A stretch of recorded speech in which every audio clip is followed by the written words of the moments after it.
Well, you fast forward to 2019, and now Giuliani is Trump's main lawyer. Right. Did you deal with Trump at all? You know, Trump probably won't even remember, but I met him with Roy Cohen. You know, we met at, I forget the club, there was a private club that Roy used to go to.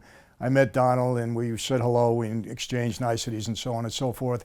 And way back when, you know, myself and David Bogatin, who was one of my Russian associates, we bought, you know, condos in Trump Towers, you know, when it was being built, or way back at the time, early 80s. So, you know, I had that kind of an encounter with him. But, you know, let me get this out right away. You know, Trump was not associated with the mob. You know, didn't have relationships. Trump was a developer in New York. And any developer in New York had to deal with mob guys or mob associates because they dealt with the unions, and every union was mobbed up. Every union, every local, every union. So in order to get things done, you had to deal with us in some way, shape, or form. Didn't mean that you were part of our life. We didn't go out to socialize and have dinner. We did with some. Jerry Gutterman was one of them, big developer that I, you know, had a lot of relationships with. He eventually went to jail, but, you know, I worked personally with him. But Donald wasn't one of those guys. So the Teamsters were essentially run by the mob. At that time, yes. And Jimmy Hoffa was a close associate with the mob as well. He was. And that's how you guys kind of got in that whole situation. And the Teamsters were a huge union. It was all the truck drivers and everything, right? That's correct. And so you guys control the unions. You also control the docks? That's correct. Okay. So you guys really had your hands in a lot of things. If you guys wanted to stop New York City, you essentially could do it.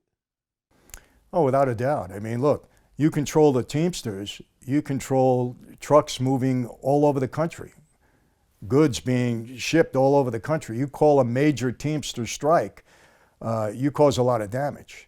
You also have, understand this, same thing with the docks. You call a strike on the docks, nothing gets moved in and out of the country. You can cripple the country in that way. Aside from that, just think of the amount of money that those unions had in their pension funds and how valuable that could be to mob-related industry where many guys couldn't go to a bank and get money, but they can go to a Jimmy Hoffa and say, hey, we need X amount of dollars to build a hotel in Vegas. And Jimmy could approve it, and that's it. You got the money. So politicians realized that too. And that's why they tried to get close to us to get the benefit of what we can do as a result of our controlling the unions. So you control the unions in this country, you control a major part of our political landscape as well as a major part of business. I mean, in 2019, is there any criminal element in the Teamsters that you know about, or is it completely legit now? There are still locals that are in some way controlled by the mob, and there will always be that way. As far as, you know, at the top level, I can't talk to, you know, what might be going on at this point in time now. I'll tell you this, I never put it past my former associates to work their way back into this situation. I don't, because they're very, that's what we do.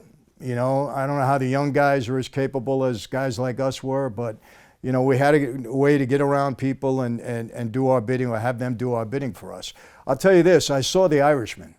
I don't know if you've seen it, Scorsese's new film. Not yet. I heard it was great. Okay. You know, it was good. It wasn't epic. It wasn't The Godfather. It wasn't Goodfellas. Or I don't think it was in that level. And I can tell you that the story was a complete lie. There's no truth to the story. Yeah, certain little things that happened were, you know, but Sheeran did not kill Jimmy Hoffa. And that whole thing, he's been disproved, you know, so often by law enforcement and everybody else. I'm not dissuading people from seeing the movie because it's a movie, it's Hollywood, it's entertainment. But it's not a truthful depiction of what happened.